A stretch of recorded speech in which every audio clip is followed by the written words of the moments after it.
အခုရှင်ပြခြင်းတဲ့ topic ကတော့ customer ထဲမှာရှိတဲ့ customer credit note ပိုင်းပဲဖြစ်တယ်ဒီ customer credit note ကဘာအတွက်လုပ်တာလဲဆိုရင် customer ရဲ့အကျွေးစင်းတွေကို short တဲ့နေရာမှာအသုံးပြုတယ်သူက customer တွေကိုအကျွေးရရင်တော့ customer payment နဲ့တွင်တယ်အကျွေးရခြင်းမျိုးမဟုတ်ဘဲနဲ့ other factor တွေအတွက် short ခြင်းနဲ့ဆိုရင် customer credit note example အနေနဲ့ဆိုရင် customer ကအကျွေးလာဆက်တယ်အကျွေးစောဆက်လို့ early settlement discount ပေးလိုက်ရတာမျိုးတွေဒါမှမဟုတ်ကျွန်တော် other cash shortage တွေဘန်ချာချက်တွေ short ပေးလိုက်ရတာမျိုးတွေအတွက်ဆိုရင်အသုံးပြုနိုင်တယ်နောက်တစ်မျိုးကတော့ foreign company ဖြစ်ခဲ့ရင်ကျွန်တော် withholding tax တွေကိုအကျွေးတွေကနေပြန် short ပေးလိုက်ရတာမျိုးလည်းဖြစ်နိုင်တယ်ဒါမှမဟုတ်ကျွန်တော်အကျွေးဆုံးရထားခြင်းဆိုတဲ့ bad debt တွေကို provision လုပ်တဲ့ချိန်မှာလည်းအသုံးပြုနိုင်တယ်သူက credit note ရဲ့သဘာဝသည်ကျွန်တော်ဒီမှာ minus sign နေနဲ့အနှုတ်ကိုရည်ရွယ်တယ်ဒါ play နိုင်မယ်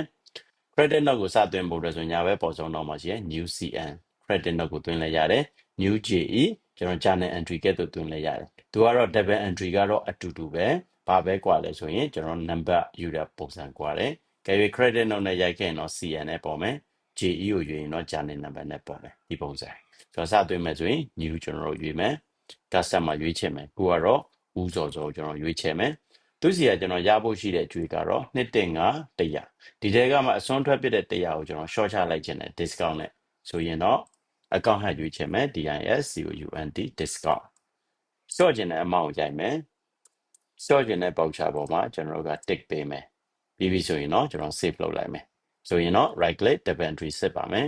debit ကသက်ဆိုင် expenditure ကောင်းဝင်မယ် credit ကတော့ဥစောစော customer တွေကနေအကျွေးလျော့သွားပါမယ် okay ဆိုတော့ဒီ G ရဲ့ account နေရာမှာရိုက်လို့ရတဲ့ခေါင်းစဉ်တွေကတော့ခုနက early settlement discount တွေ cash shortage တွေ bad debt တွေ withholding tax တွေစသဖြင့် account ကုန်းစဉ်ကိုရွေးချယ်နိုင်ပါတယ် okay